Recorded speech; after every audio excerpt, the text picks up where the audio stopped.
Hey yo, you ready? Are you mad? You mad? Are you mad? My name is Kojo Manuel, and this is a mad culture.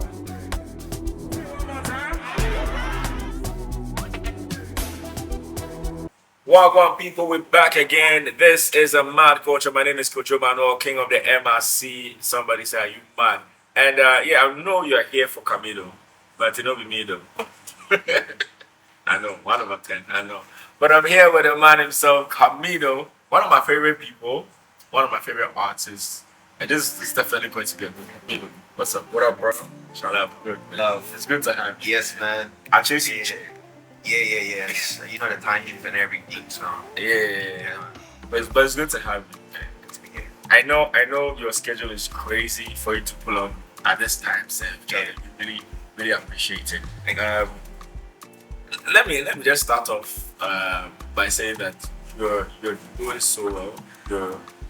You're breaking so many boundaries, like so many things that you're doing right now that are very, very impressive to me, especially with the way you're eating breakfast. NLF. Yeah, NLF. Yeah. And you know, like it messes with me. Yeah. NFL, NFL. Yeah. Myself sometimes. Yeah, but I think that's some amazing things. I'm going to start from the Times Square performances, because I really wasn't one.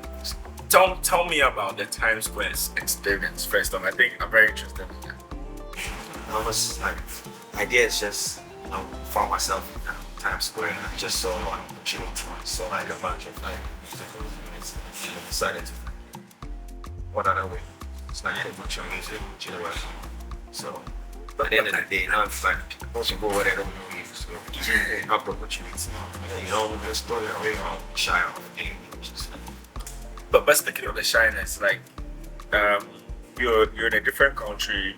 Well, obviously less unknown than Ghana. Yeah. But then you're performing and then people are just watching you. Was there like any point where you're like, shall I distance yourself some way? I want to know what mentality you choose for these things, because it's very fearless. So I mean, you're wearing fear no man. Yeah. It's just mostly like a marketing, mindset. At the end of the day, you want to sell a product to people who don't know it or who probably don't give a fuck about that product. But Yeah. you still want to sell to them because you need your money. You need to make your profit. So at the end of the day, you go in there, just face whatever it is until somebody buys. Yeah, That's true. yeah. Oh, you're a good salesman. Thank in your project to be fire. Yeah. The product be fire, so Yeah. we're good on that side. Yeah. But how many what are we calling promo videos or content videos Yeah, have you made for NLM? So lots. Yes, I know, but do you know the number? I can't tell to be very honest. Like I unless I go back to the drive, Yeah. start counting. So I know there's a one where it's just a full pulse. Yes. And then there's a Times Square one. Yes. And there are other ones where you're just in some parts of the city. Yeah. Like there's so much. What was the mentality? Dropping the song and the promo. Are you getting the kind of feedback you expected to get with the song and the content you put in? I feel like different contents appeal to different people. Right now, so at some point you may not catch maybe the banking community. Right, at some like a different video will catch that video will just catch maybe people in clubs or people who love funky lifestyle. Right. Another video will catch somebody who loves class. So it's just like different forms of content to just appeal to like different types of consumers. Yeah. That's true. And I like that you're spreading out to try to touch everybody wherever you do. Yeah. But this is where the problem they come. About it. Yeah. This is where the problem they come. So in your rounds of promoting Yeah. your music, something happened on an interview, and then it became a thing of bashing. I saw it online and all of that. I don't even want to fixate on that conversation again because the conversation you had already referred to. But what I want to know is, how do you handle situations like that? Because then it's like it must feel like, because I haven't been there, Yeah. but it must feel like the whole world is coming at you. when those things are? Or does it not feel like that for you? I mean, that's how it looks, you know. That's how it looks. But at the end of the day, I just feel like it's opinions. Like everyone is gonna definitely share their opinion, and once you're a public figure, you're open to like the whole world to sharing their opinion on whatever you do, you know. And you can't always get it right. You can't always be right standing by people.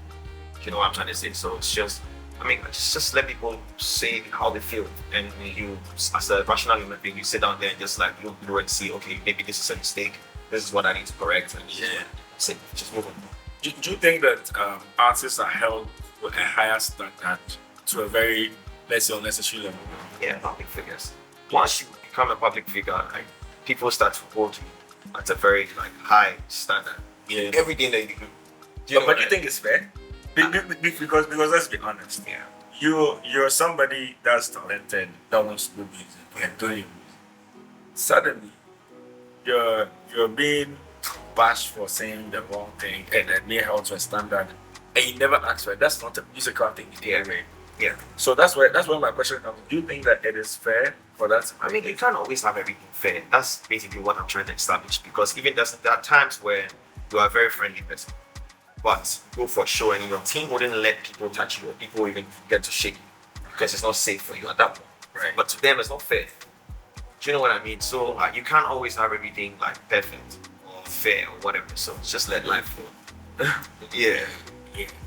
I mean, coming off of Breakfast, Yep. NFL, Broken Heart, I want to know. Me, I've been hearing rumors that, you know, when a song came out at first, right? Genuine thing. I heard people talk about, oh, it's a breakup song, blah blah blah, and Camidoh's acting like he has they're broken his heart. And then somebody also told me that, no, it's true. So now I want to know, is this true story for anybody that knows? It's not about I know. It's about what the people want to know. I feel like I've established it a lot. It's from a real experience. Right. And it's from a real life experience. So like there's no two ways about it. And not everybody will believe whatever you put out there. Right. Yes. So I mean, But do we know who this person is? Or we're keeping them I mean that's like I mean if it was something that we wanted to put out there, obviously would have been in the news. You know what I'm trying to say? Like, Yeah. That's someone's like private life, but Right. drew inspiration from that to just paint a picture. Right. For you to just like, you know, be inspired from. So Okay, so run me through the process. I'm sure you've spoken about this a couple of times, but run me through the process of how when the breakup happened, or how, or when it happened, and when the song was made to this completion. the song was made like earlier this year. Yeah, because I literally tried to like start an account, right? You know, to put together what I want to release this year. So like my album or whatever, like, you know. So I've been making music.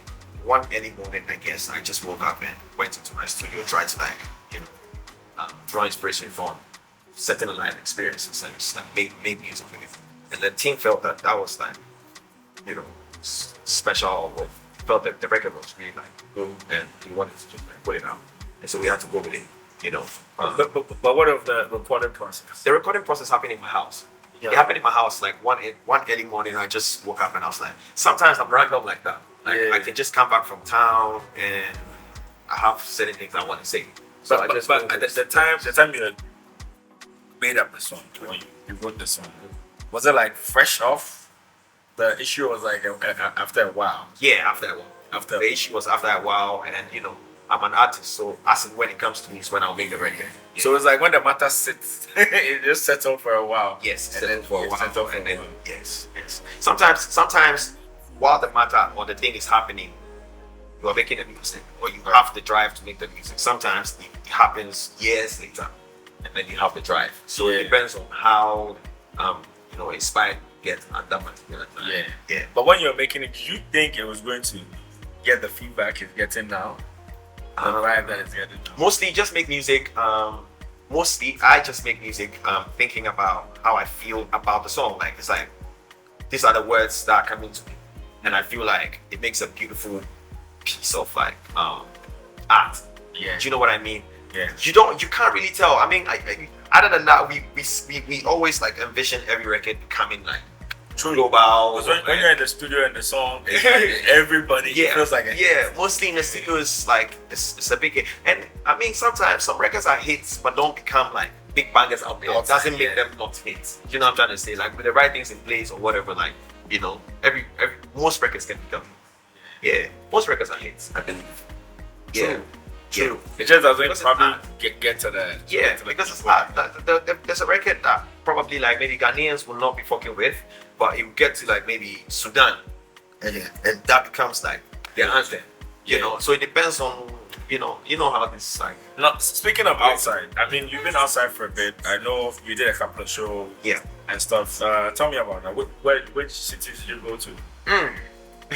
On the spot, I get to like forget a lot of things. Oh my god, like that's my only problem. But yeah, I've been to like New York, LA, where, bro, just been been gallivanting around the world trying to like. Cause I remember to be very. I'm sorry, like on the spot, I just get to forget. I understand, but because I remember when this interview was supposed to happen. Yeah. Then you were like, oh, I just landed in SA. Right. I went to SA for you know, there was this legacy ball that is an event to celebrate Yvonne Chaka Chaka's like, you know, legacy. So it was awesome. I went to SA with the team. We had a good time. Those Kid Promise as well. Right. So it was a beautiful one. Like I had a good time. You know, shot some reels as well as usual. The reels, yeah. Right now you're killing it with it. I love it. Thank you very much. Now I want to know what is Camidoh planning to do for the rest of the year? Loving this record, loving the energy, the shows, and all of that. Yeah. But I want to know what are the next plans you have, right? Deep down, I want to do a show. Okay. You know, deep down, I want to do a show. You don't have a show. I haven't done a show before. Yeah. I haven't done a show before. Like your own event. Yeah. I haven't done a show before. Like mostly, I would just like support other artists. Normally, when they do their shows in December, we have the concept and everything, but we just don't feel ready to do it, and that's why. But deep down, like I feel like I want to do a show. I want to put out more music. You know, I want to put out more singles and drop the album. That's what I want to do. And then I can tour, because I feel like when you drop the album, it's more like that's the general validation for a tour. Right. Do you know what I mean? But I mean, I actually feel like I want to do this right now. I want to do more singles. So are we looking at this year?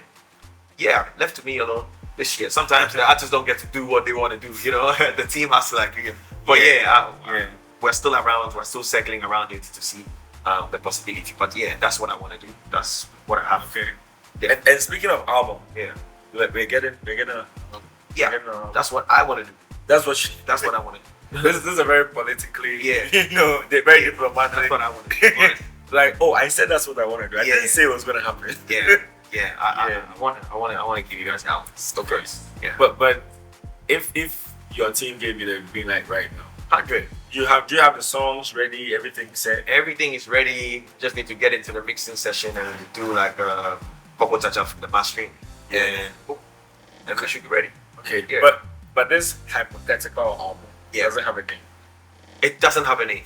I remember when I was in the camp, like there's a lot of like visuals being shot and all of that, and I was just telling one of them, I was like, I mean, I don't know the name for this like body of work, but I know sonically it's gonna be like a fucking masterpiece. Yeah. You know what I'm saying? Like, yeah, I know it's gonna be a masterpiece. Like I always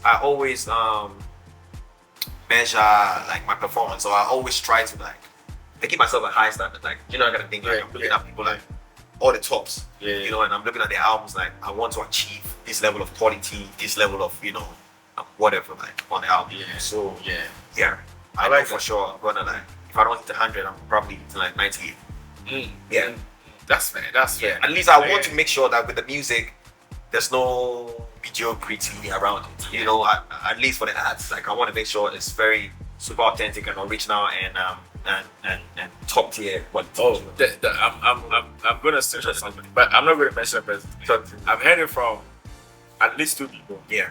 That Camidoh, Charlie, perfectionist too. Charlie, you go touch this, go do this, go do that, and I'm like, yo, that is a mark of somebody that knows what they do. Yeah. And I think maybe in the industry, you get a lot of mediocrity being passed on as the normals. You know, let me use my angle. So you know, I know this thing. See, I'm a hype man. I'm an MC, of course. Right. Half the time, production is terrible. Yeah. And then you have to jump in and do something. Yeah. But then we have so many problems with production. Yeah. That what you do when you jump in becomes what they judge you by. Yeah. But then if your production was right, then I didn't have to. Yeah. So then, like in the moment where you have to crack jokes, Yeah. or dance, and then you're not supposed to do all of that. Mhm.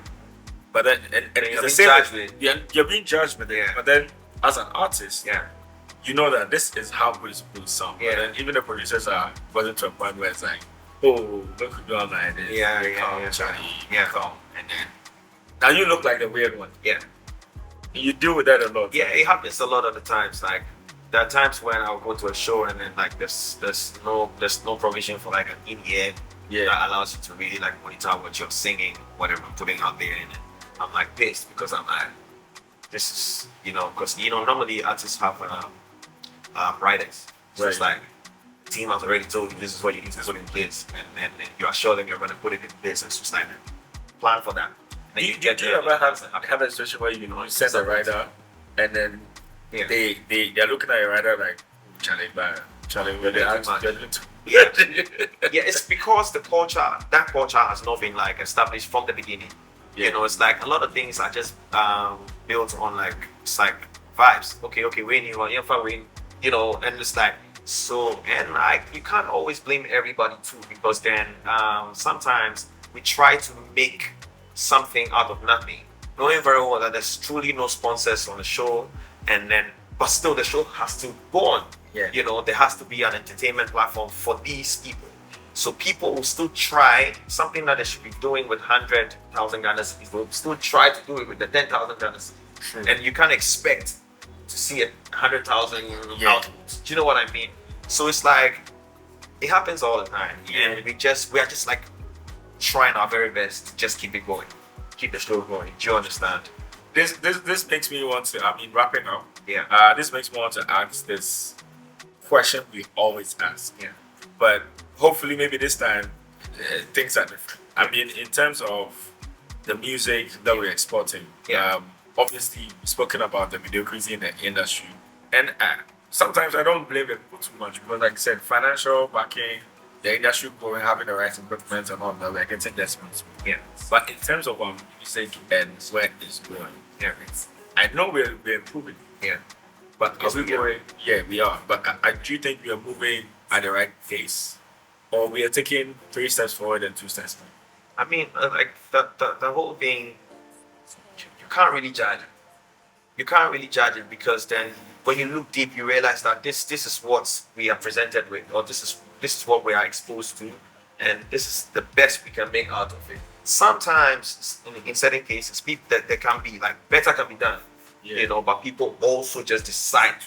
So it's there's people who actually want to like make the best with what they have, people who also want to just like squander and give people just anything. Yeah. But at the end of the day, you can't judge it. Who are you to really judge someone's like whatever? Like, And I can't end this one without talking about your vocal ability. Thank Bro, when I see you performing, that's like, oh yeah, it's a song. Like yeah, you are hitting all the notes. And I see, do you make a conscious effort to let people know that this is my song? I feel like you have that. Maybe that's how I'm seeing it. yeah. It's like it's like Camidoh comes and the Camidoh is showing you like, Charlie, I'm here to tell you that this is my song. Yes.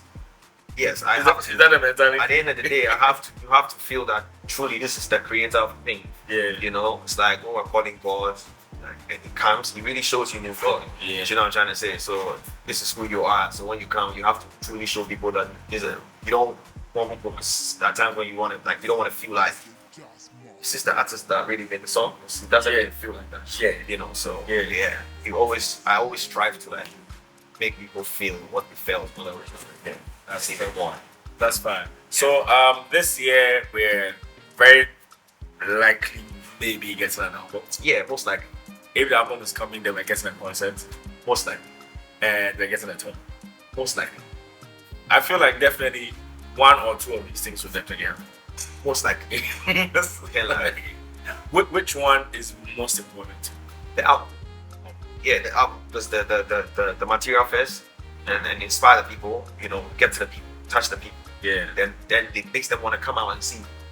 So. But when it comes to collaborations, I feel like you have some of the most fire collaborations. I think it'll take people a while to realize that you kill it on features of I actually want to collaborate more. Like I wanna do more collaborations, but I feel like there's so much that I could do on collaborations that I haven't done yet. So I'm just looking forward to like. I know it's also built on like good vibes with the other artists or creatives. So yeah, I want to do. Because from the Promise song, Sugarcane. Yeah. Wait, did I say Promise? The song that has Promise on it. Yeah. To Body. I'm just very, very impressed. I just wanted to know if you feel like you're getting the props you deserve from God, because from my angle I can see a lot of but I don't know, but the results that you see. Myself, I just feel like I haven't even done much, myself. That's how I feel. I feel like I've just let back. I held back on a lot of things that would really propel the world to really see me the way I see myself. So it's like that's why I'm telling you, like I really want to give people the album this year, because I feel like I've held back so much, and that is why I don't even force or shout it, like give me my flowers, because I feel like you haven't actually seen half of the things that I can do for you to even shout it. So it's like it's fair, it's cool that you don't shout it, but when I give it to you, I don't have to even shout. Like now you can shout. do you have artists that you have in mind that you want to? Yeah, a lot. I want to work with Rimas, I want to work with Justin Bieber, I want to work with I've always wanted to work with Singer Soul, amazing artist, Timia. Wait, I thought you guys were in the studio. Yeah, we've done a couple records. I've always wanted to do one. Like a lot of artists I want to work. I did with the Road. More with Stone Boy as well. More with PD. Right. Do you see yourself going off the Afrobeats? 100%. I'm a very versatile artist. I'm a jazzy person. Like I'm music. That's what I am. But obviously, you're in a market that loves Afropop, or this is what So I just want to like give people a bit of what they know me or what they expect of me, because that's what they expect. Afropop, R&B, whatever. But like, I'm gonna just get into my full potential with time, and I pray for life. Once we have life and health, I know it's gonna be possible. And I think that I'm on a legendary path, and I just don't have to rush anything. In time, I'll be able to unveil everything. I like that. We're going to switch to the March trivia side, but before we go, in your pastime, what do you do? Are you a video game person? Are you a snooker? Going to swim? Like, what do you do? I'm just a happy kid. Like, I just love whatever is gonna be making me laugh out loud. If it's teasing with my brothers, I love hanging out with my brothers. Just being there and just like touching on issues, laughing out loud, and that's just the kind of person I am. I love to just funny stuff, laugh, whatever. I'm just that type of So would you want to be in a video like that, like a skit? Oh, 100%. I used to do skits. I used to make skits before. I used to set phones and make skits and watch it back and laugh. Like I'm a very random like that. I laugh. Definitely. Like it's been 100. I'll get STK on that. Yeah. It's been 100 people like linking me to make movies and all of that. I just feel like I haven't been ready for all of these. But I'm a very happy kid. That's what's up. I love to be a happy kid. I like the energy, definitely. With how hard you're working, you need that breeze. So if you're able to stay happy, I mean that's amazing. And I know Nothing Lasts Forever, NFL is about a song of something that has happened in the past, and I'm sure you're fine. Yeah. Totally fine. God bless. Come on, man. Like, totally God bless. There's always gonna be like hurdles, coming out here and there. But at the end of the day, when we look at the grand scheme, we're blessed kids, blessed children. So we just bask in the, glory of God and have a good time. Right now, the way you're talking, you sound very, very comfortable. Oh yeah. Let's move to the other side. Let me see if I can make you a little. Let's go, man. Catch us on the March trivia. Yes. Are you mad?